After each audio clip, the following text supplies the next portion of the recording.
Hello, and welcome to another episode of Yalla, the podcast of Jewish students brought to you by UJS. I'm Alison, this year's Interfaith and Social Action Sabbatical Officer at UJS.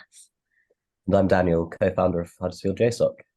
UJS is proud to have won the Interfaith Initiative Award from EUJS this year. And Huddersfield JSOC is proud to be recognised by UJS for the Social Action Initiative at their Student Awards and by Mitzvah Day at their awards too.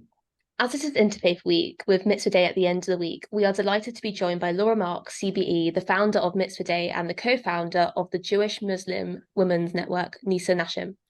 Laura has been at the forefront of many social action and interfaith initiatives, and we are therefore honoured she could join us today to talk about Mitzvah Day and Interfaith Week. Laura, welcome to the podcast. Thank you for having me. Lovely to be here. Thank you.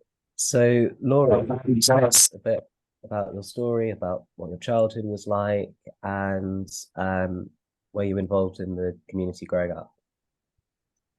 So it's really lovely to be here. Thank you so much. Yes, I grew up in Elstree. And what is quite funny is that in those days, which was about 1 million years ago, Elstree had no Jewish community at all. In fact, my parents were GPs who moved out of London after the war. It was the only place they could get a job. So they set up a GP practice in Boreham Wood, where there were really no Jews, and which seems sort of incredible now. And we grew up in Elstree, and our school, which was Elstree Village, St Nicholas Church of England, mixed junior infants primary school, there were 5 Jews, and one was me and one was my sister and one was the girl who lived opposite in the school. So it was a very, very different place to what it's become. I think young people can't really believe that was Elstree. Anyway, I grew up there.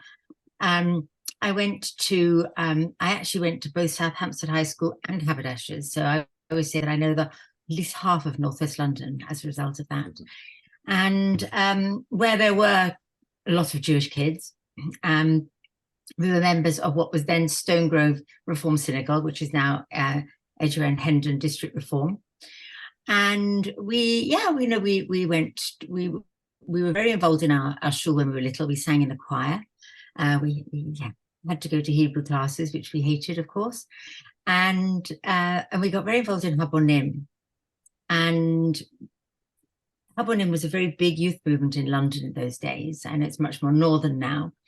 And that was where we had our social life. That was what we did. And we didn't have social media. We didn't have smartphones. If you were going to see people on a Sunday, you had to go to a youth movement of some sort. So we went to Habonim. We were sort of scruffy and left-wing, and I don't think we washed very much. And then when I was 16, I went on tour, which we then called, well, we didn't call it tour. And in fact, on my tour was my husband, who's Dan Patterson, who is now a TV producer. And we met, in fact, we must have met a bit before that. And we certainly didn't connect when we were on tour, but we met again years later and got married. So,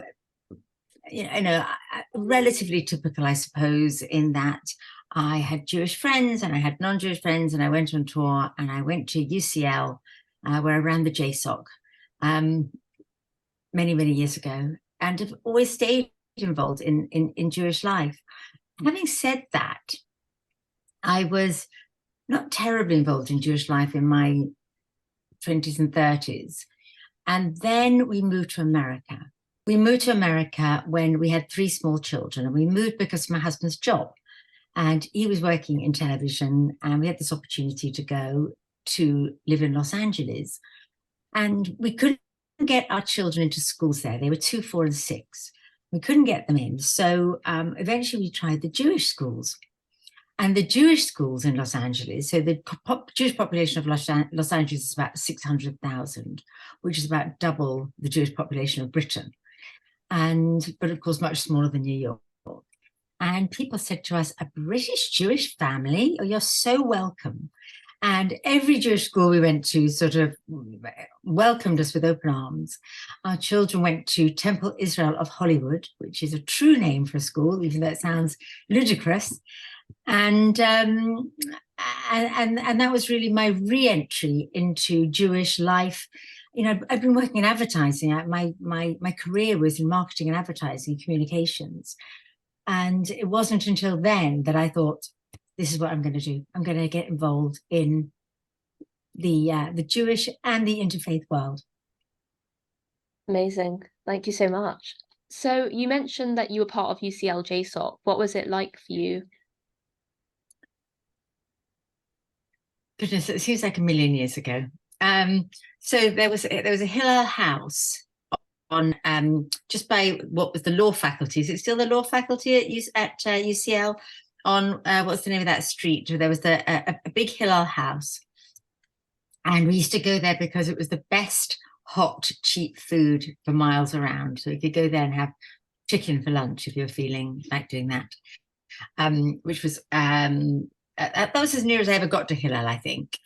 I wasn't very observant at all, and we used to have the main social event of the week was the Friday night disco at UCH. So I wasn't particularly observant, but I did engage with my Jewish life through the JSOC. And we had events, and we weren't very big, actually. It wasn't a very big JSOC. There must have been quite a lot of Jews there, but when I think back on it, it wasn't very big. And I wasn't involved in UJS at the time. I was very involved in the local JSOC, and also the way that London University ran then, and I think probably still runs a lot, is that the colleges were very separate. So UCL JSOC was UCL, and we didn't really do much with any other parts of London University. So I enjoyed it, but I've always been a bit of a macher. I've always liked making things happen and organizing things and bringing people together. That's what I like doing, and I must have liked doing it even then, because that must have been my motivation for doing JSOC. It was something that I could bring people together and feel that I was doing my bit that way. So it certainly wasn't remotely religious then. I mean, you'll probably speak to other people who have a completely different perspective, who saw their Jewish life at UCL very differently from how I did. But for me, it was a community thing. And most of my Jewish life has been about community more than about ritual. Thank you. So yes, thank you. So what set up this day, and how did it come about? So Mitzvah Day came about in Los Angeles. So we were there from 2000 to 2003. And I was at a bit of a loose end, really, because I had these 3 small children. I wasn't working. I'd been working in advertising till then. And all of a sudden, I found myself stuck in this strange land with strange people, and quite difficult to connect, except that we had made a very good decision, which was to send all the children to the day school, the nursery school or the day school that were part of a synagogue. And we joined the synagogue and we got involved. And so I got involved in night classes and all sorts of stuff that parents do or did. Delivering the challah on Friday mornings, and all the stuff that you do in a Jewish day school. And I even had an adult bat mitzvah, because when I was young, when I was 13, in theory, bat mitzvahs existed for Jewish Reform girls, but in practice, they didn't really. There were very, very few bat mitzvahs then. And I had always had a bit of a chip on my shoulder about it. And when I got to Los Angeles, all of a sudden they were offering this to me. So a group of 9 women, we all did it together. And it was part of my, I suppose, my Jewish renaissance, my Jewish rebirth of my Jewish life. And we all learned to lane, and we shared out the service. And then I threw a party on the beach, because I felt that that's what one did in California. I mean, the truth is that girls having their bat mitzvah in California have a whole shul hall like anyone else. But I felt I was going to have a party on the beach, so that's what I did. And it was lovely. And my parents came over, and so that was lovely. And at the same time as I was doing that, I was also thinking about what else to do with myself, because I like to be busy, and I didn't have any work to do. So our synagogue had a thing called a Mitzvah Day. And if you Google it in America, you'll find Mitzvah Days dotted all over America. They are, I think, almost exclusively in progressive synagogues.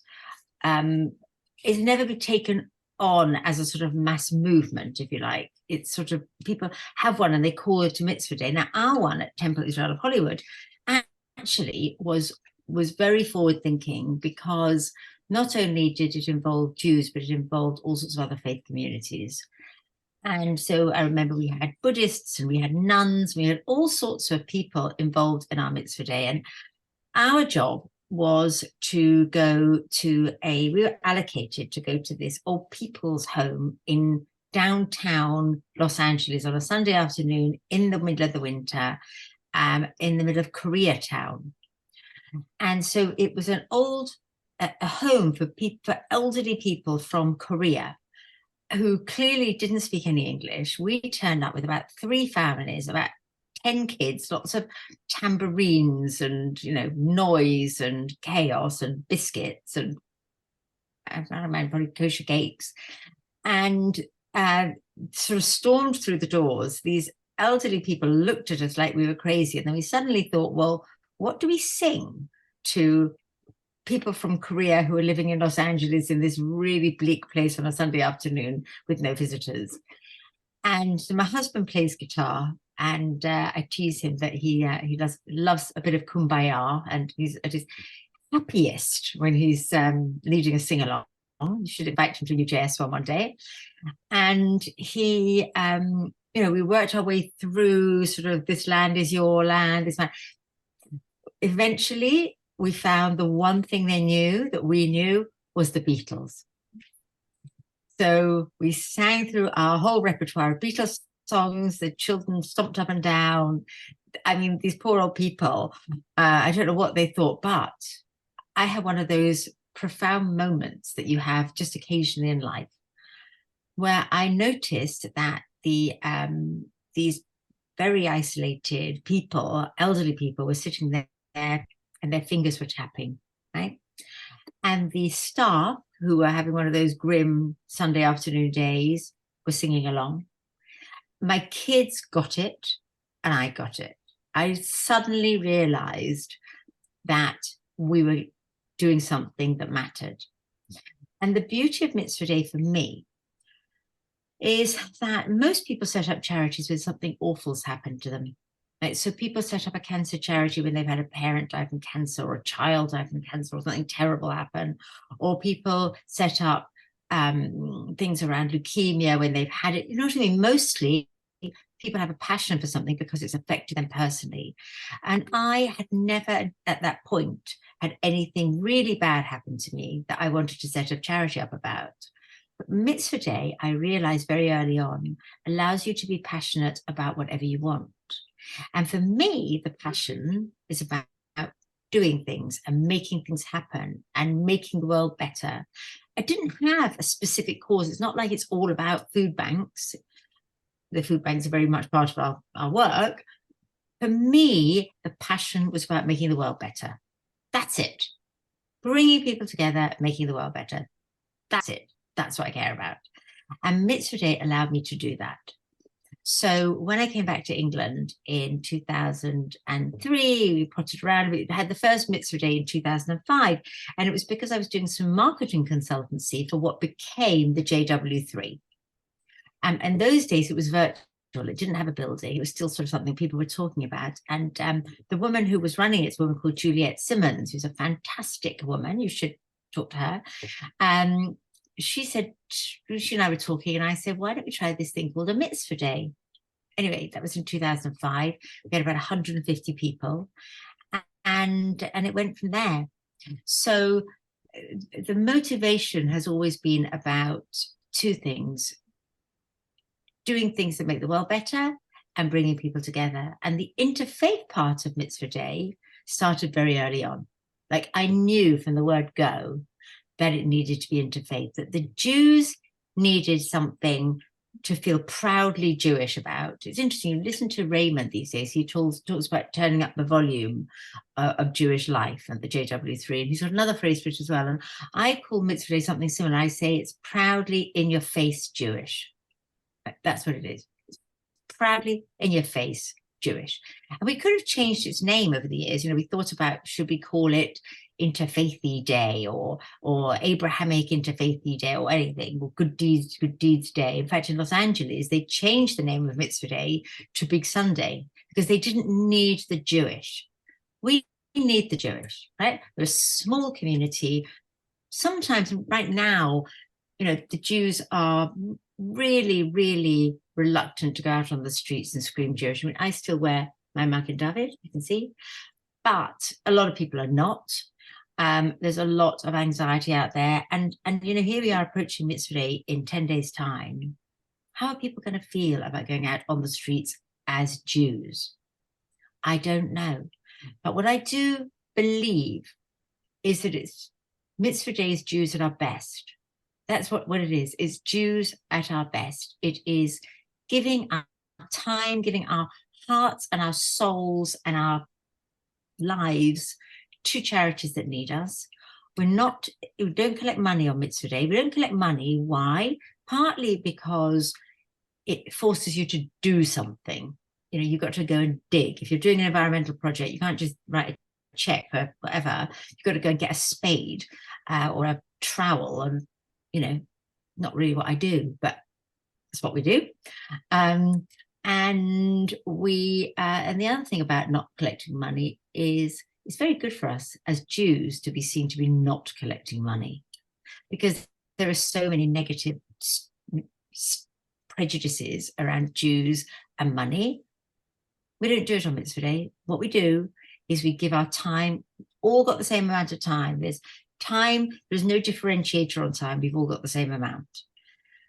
And so we encourage people to reach out to their neighbors from other faiths and backgrounds and say, come on, it's Mitzvah Day. We're all going to go. And I mean, a couple of weeks ago, we went to clean up the park at Cannons Park, or we might be doing a soup kitchen at Edgware Synagogue, or we might be doing a environmental cleanup somewhere, or anything. It doesn't matter. We reach out to other faith communities and we say, come and do it with us. Now, this year, what's going to happen? The Jewish community are scared to be out on the streets. I mean, what sort of world is that? And people are really reluctant to reach out to people of other faith communities because they're anxious about it. And, you know, name what's going on. People are particularly anxious about reaching out to our Muslim neighbors because there's so much anxiety around that relationship. So what do? Is it realistic for people to go and do it this year? I don't know. But anything we can do is something. Anything we can do is better than nothing. And it's where we're at our best. Giving back is where we're at our best. So I'm really hoping that people are going to say, you know, we've been watching this awful stuff on the telly for weeks. We're stressed out of our trees. We don't know if we're coming or going. What are we good at? What are we proud of that we're good at? Mitzvah Day. That's really beautiful. I really like the way that you speak about how important it is for us to come together as a community, to really show the world what we can do as people. You know, we are a minority, but we have such a big impact on the world. And I think Mitzvah Day is like a really beautiful way for us all to come together. And hopefully it's not just Mitzvah Day, it's all throughout the year that we carry on doing these good deeds all together. And I really like how, I really like how the theme this year is to repair the world. And that was, of course, long before October the 7th. We thought of that months ago. But I think also the beauty of Mitzvah Day is I call it Interfaith 101. So where do the faiths connect? Well, the place we connect more easily and more basically than anywhere else is on giving back. And, you know, we have all these stories about in Christianity about Good Samaritans, and the stories in Islam. All faiths believe that our job, integral to our faith traditions, is a requirement, a commandment. You know, a mitzvah is a commandment. It's a commandment to give back. And so it's where we can connect, because all faith communities do it. Yeah, definitely. I just wanted to ask, I mean, I'm a young Jewish woman, so do you have any tips for young Jewish female leaders who want to set up an organization? I mean, you've done such an amazing job. You've made such a long-lasting impact in the social action and interfaith world, and looking forward to seeing everything that you carry on doing. But for the future young women who want to follow in your footsteps, what would you recommend? What are your tips? Well, you're very flattering. I'm not sure I'd follow in my footsteps. Not sure my kids would say that, who are a bit older than you guys, probably. But I think there's lots of things about being a Jewish woman. So we did a commission on women in Jewish leadership in 2011 to 12. And there'd been a previous one about 10 years before that. And, what we, in a nutshell, established was that Jewish women need to sort of get off their tushes and go and demand to be heard and involved.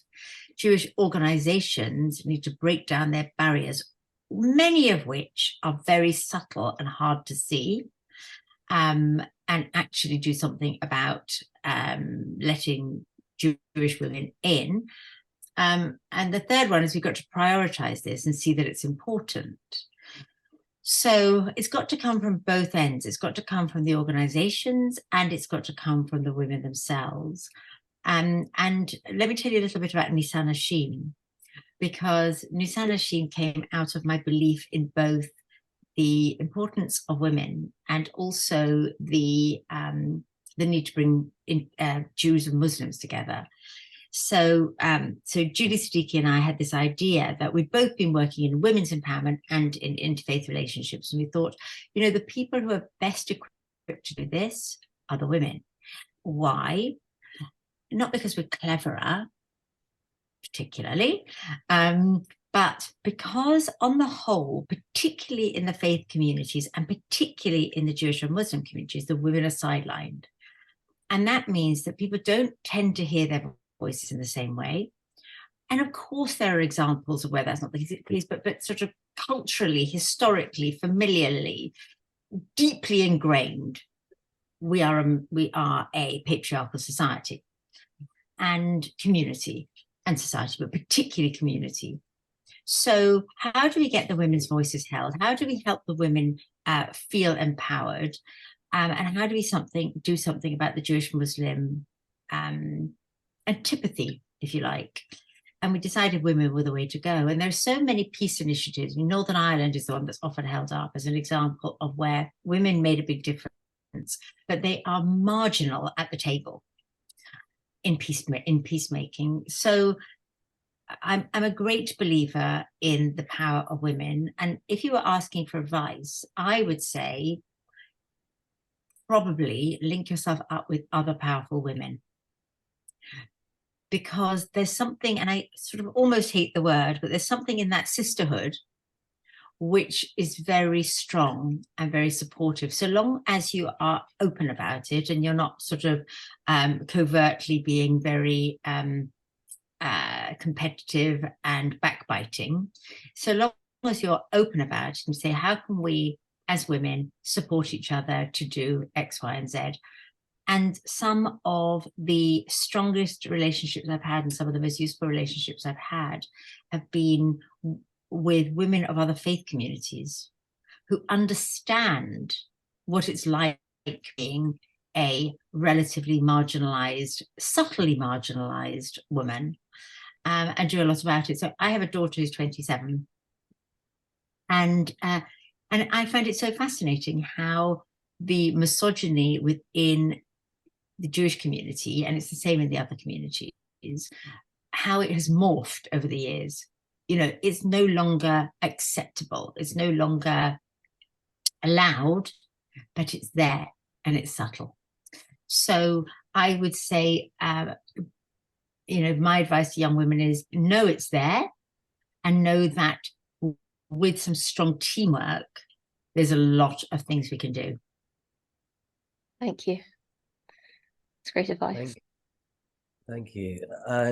So UJS and JSOCs will be collecting menstrual hygiene products, promoting blood drives, supporting soup kitchens and food banks, and setting up warm spaces to combat loneliness.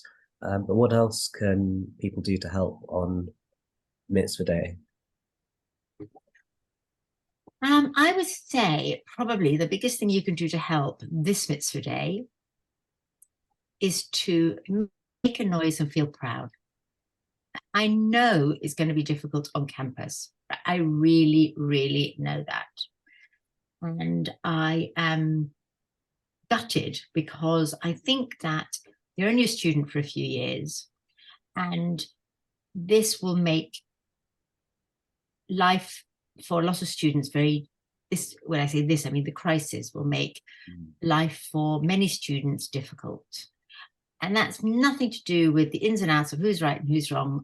It just is very difficult for a lot of students this year. And I think that's a crying shame because you only have a short amount of time to do it, to be a student. So I would say do something that makes you feel joyous and part of the team, and that you're doing something useful and you're doing it with other people. And I would say, it doesn't matter what project you're doing. I mean, it's great. Well, the one thing I would say about doing a project, the only thing I would say is make sure it's a project that matters. Now, don't do something because you like doing it, but actually there's no charity that wants it. Loads of examples of that. Handing out cupcakes to people, who cares? You know, people do projects because they feel they enjoy doing it. The only thing that matters with projects is that a charity actually wants it done. So if you're collecting food, make sure you know what food they want. There's no point in buying them loads of tins of baked beans when actually what they need is tuna or whatever. Find out what they need. Make sure the project actually fills a need. And beyond that, go and enjoy it. Get together, wear a t-shirt if you've got one. Doesn't matter if you don't. Post your pictures on social media. Just enjoy it, because that's really what it's about. We want people to feel positive, feel joyful, feel like it matters, feel connected to their Jewish students, connected to other faith students, if that's at all possible, connected to local charities, and just have a wonderful, wonderful day. Finish it off in the pub or in the pizza parlor, whatever it is, just celebrate it. Thank you.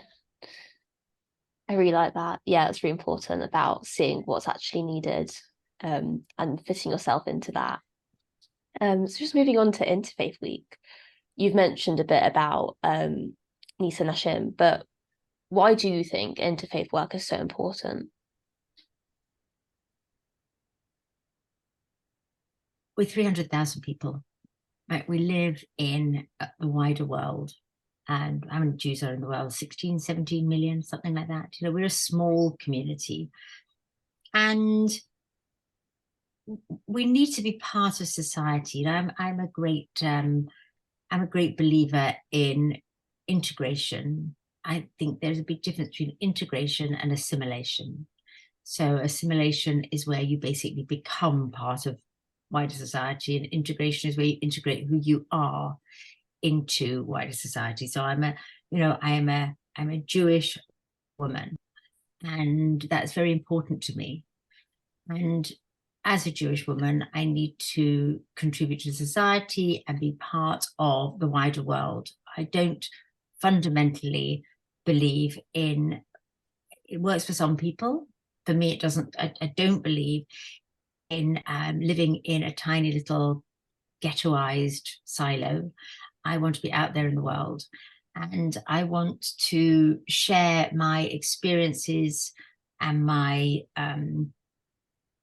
positivity and what I have to give. I want to share it with people who are from much wider society. So that's a really positive reason for doing Interfaith. And that's sort of fundamentally where I come from.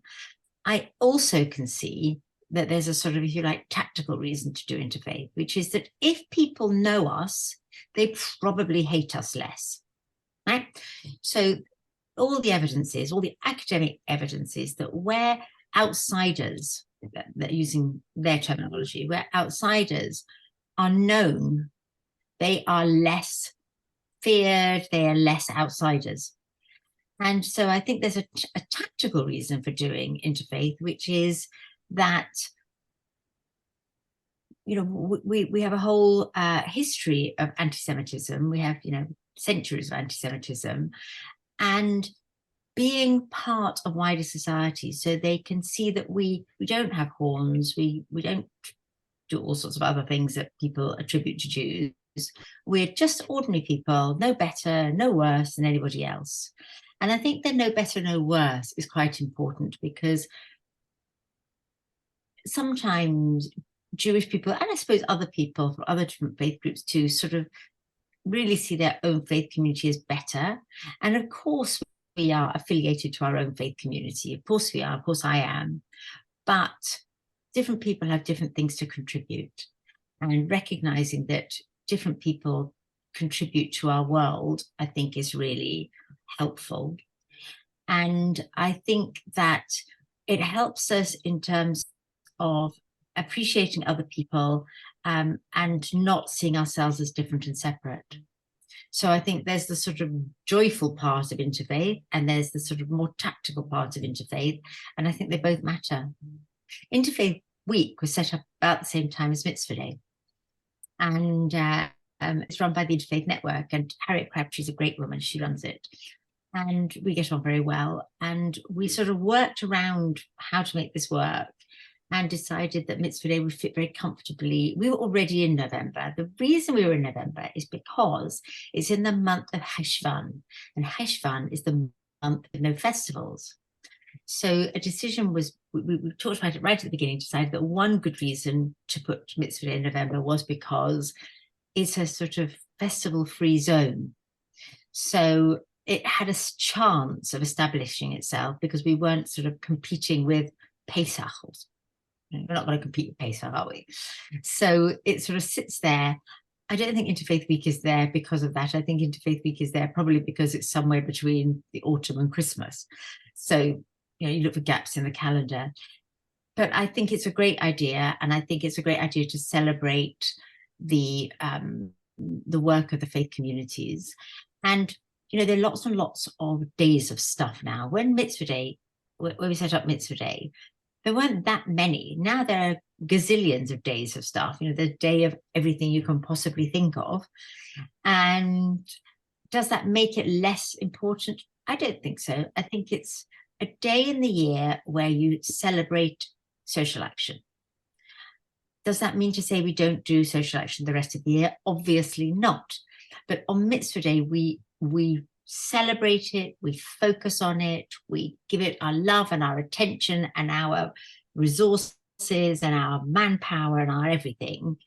And then you hope that a month later people might go back to that care home, or that people have made a relationship with that park, or that people have signed up to go back to that soup kitchen, or that people, even if they're not going again till the following year, they maybe have made a donation to it, or they've written about it, or they've encouraged other people to be involved in it. There's all sorts of ways of doing social action that are not hands-on.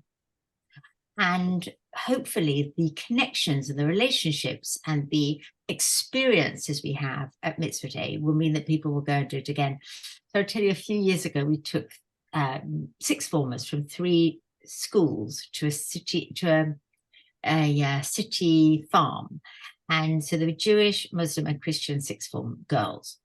And we took them to the city farm, and it was just wonderful, because none of them had ever dug anything in their lives. I mean, you know, they all do their nails, none of them had dug, and nor had I. So, you know, this was not my thing. I'm not a digger. And they all got stuck in, and they sort of went and stroked the goats. And they laughed and joked and had a wonderful time planting bulbs or whatever it was they were doing. I can't remember. But that coming together of people, they're not going to go back to that farm very soon, but they're going to remember that day, right? They're going to remember that they went there, that they made a difference, that they met people from other faith groups, they stroked the goat, it will stay with them. And very often the things we do on Mitzvah Day stay with us because it's such fun. And that's what I would encourage people to do, and students to do. Go and have a laugh. Go and do something maybe out of your comfort zone. You know, how many of us have served in a soup kitchen before? Not many. Do something you've never done before. Stand outside a supermarket and ask people to donate their groceries. You know, it takes you out of your comfort zone. It's fun. You'll remember it. And then something about it will stick and you'll want to do it again. Thank you so much. I mean, I think there's so much that certainly for us as students that we can take from that. So UJS and JSOCs will be doing Interfaith Friday night dinners, an Interfaith panel, and celebrating different faiths on social media. But what more can we do throughout the year? Interfaith throughout the year. Yes. It's quite difficult to students. And one of the reasons it's difficult is because students move so fast. And so what you're very passionate about when you're a second-year student at Leeds University, by the third year, you're engrossed in your finals and the moment has passed. So I would say as students, what I would do is just enjoy it. Enjoy any interfaith work you can do. You know, whether it's a Friday night, whether it's a go to an iftar, go to a harvest festival. You know, I would say actually probably the most important thing is not to expect people from other faith groups to come to us. So I think the examples you gave were all Jewish examples, right? And actually, I would say the thing I would suggest is get out there, go to a mosque, get invited to the Muslim students' iftar, get invited to the Christian students. The Harvest Festival is such an obvious, easy one because it's not religious particularly. And go and experience what they're doing. That's the opportunity you have as students. As students, you have a leeway to do all sorts of things that you may never have an easy chance to do again. So go and reach out to the other faith communities. I obviously am not naive. I know that's going to be difficult this year, particularly with the Muslim societies. The state of politics in the world means that's the case. But you know, go to a Gurdwara. Go to a Gurdwara and see the incredible work they do feeding people. And they will be delighted to take you. They will be thrilled to take you. And you will be gobsmacked. Go to a Hindu temple at Diwali. It's Diwali now. Go and eat some of their sweets and watch their fireworks and join in the celebrations and learn a tiny bit about the background to it. It's interesting, but even if you just experience it and you don't know very much, that's eye-opening. You know, how many Jewish students have been to a Gurdwara? I bet not many. Get out there, go do it. It's fun. It's interesting. They will be delighted to have you. And don't expect them to come to us. I think that's one of the biggest challenges of interfaith work is that we expect them to come to us. It's the same with Mitzvah Day. People say to me all the time, well, you know, I invited them to come and I got the project ready and it was a project we really care about. It's the local food bank and we got all the things piled up and we got the things labeled and we phoned them 16 times and they said they were coming and nobody came and they must hate us. And why didn't they come, right? Why didn't they come, right? They didn't choose the project. They've got a relationship with a different food bank. So why are they going to come and support your food bank? They didn't choose the charity. They've got to go through your door or they've got to go to your place. They've never been through the door of the synagogue or the JSOC house or whatever it is. What's going to make it easy for them to do that? You want to build interfaith relationships. Get off your tushes. I think that's the second time I've used the word. And go to them. And I really mean that. That is one of the biggest lessons I've learned. Go to them. They're not sitting there waiting to come to your shul.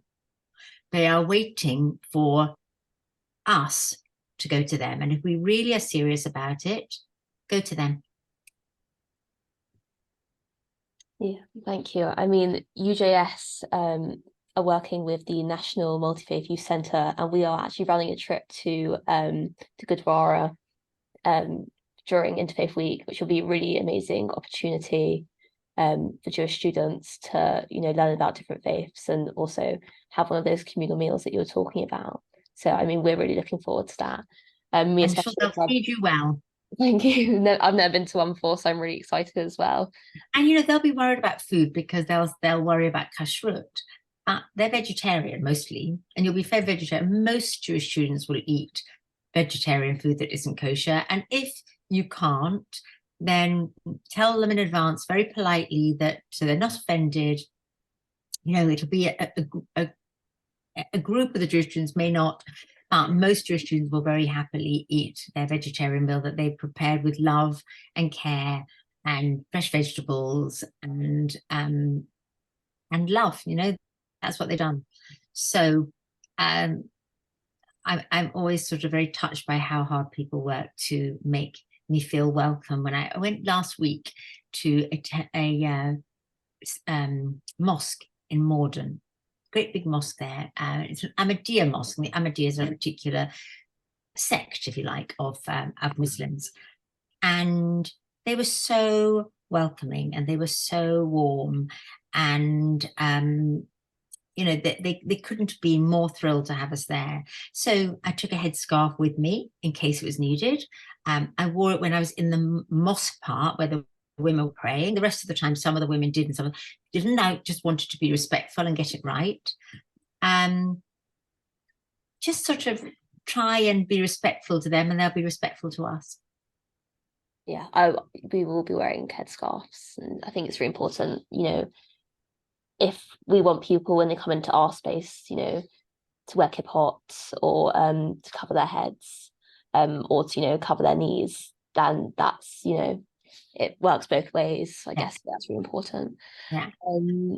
So the quick fire questions will be like 3 minutes in total. There's 4 questions, so that's like less than a minute per question. But yeah, just don't think about the answer. Go with your gut.